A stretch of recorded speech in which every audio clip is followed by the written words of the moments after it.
Okay. Okay, if we go way back to the beginning, and you look at reality in terms of how things are formed, you can see why I've moved over time and into language and become very interested in it. And that's because it's perhaps it's the second largest key form of expression we have outside of our eyes. Of our senses, we find that more of our brain is devoted to sucking in information out of our nose than our taste buds, and more out of our ears than our eyes. Although the balance there is a little complex to say it's that simple, but nonetheless. If you look at reality in a particular way, you see, for instance, that we can't see atoms or molecules. If you keep looking and keep looking and keep looking, and you get into the mindset that there must be a solidness, a hardness at some point that is indivisible, the indivisible unit, for instance, the idea of an electron or something, a subatomic particle, then you get into CERN and all these guys, all the scientists and the big particle colliders and so on. But they're chasing their own minds in a sense. There will always be particles for them to look at that are smaller than the ones they're looking at now, and they will always be able to devise further machines to look even smaller. And none of it's meaningful. It's because it's all energy. And see, this is why language is key, and this is why language can be very prescient and express the future, is because we are basically energy beings. We exist in a continual pulsing state that is happening at 22 trillion times a second, and yet we can only perceive reality at 40 frames per second. So most of it appears to be solid to us because we can't see it pulsing, and we can't get into that void that exists between the pulse.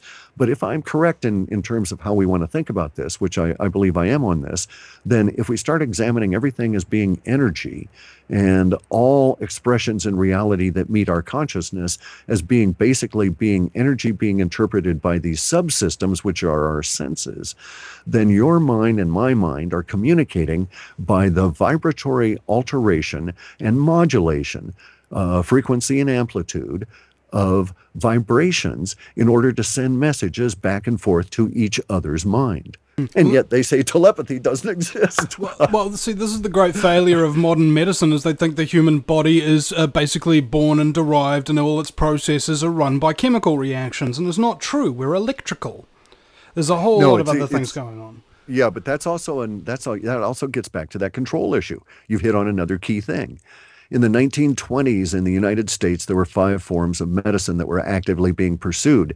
And this actually existed since the 1830s. There was this huge health and wellness movement that came through in the late 1820s, and lasted until the Civil War, and then picked up again in the 1870s and lasted until about the 1890s, when there was an economic crash here in the United States as these banks that were known as the Louisiana Trusts went bust. They did the same thing the Federal Reserve is doing. They printed too much money, created hyperinflation, crashed, and at that time they created a depression which curtailed this naturally occurring health movement.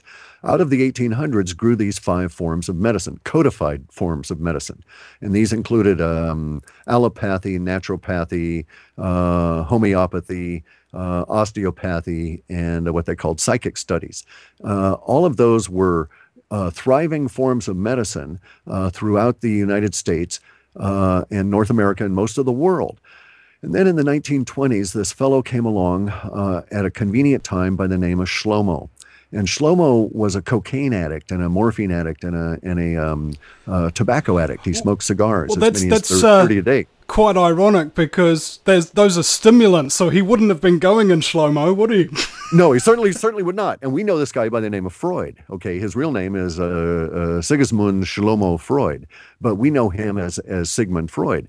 And at the same time that he came around, there was this institute called the Tavistock Institute, which came out of the royalty again, out of Britain. And Tavistock Institute, and in their early nascent period, started doing things. They created the American Medical Association. And the American Medical Association was a political body that started instituting a certain form of political correctness to where the only form of medicine allowed was this stuff called allopathy.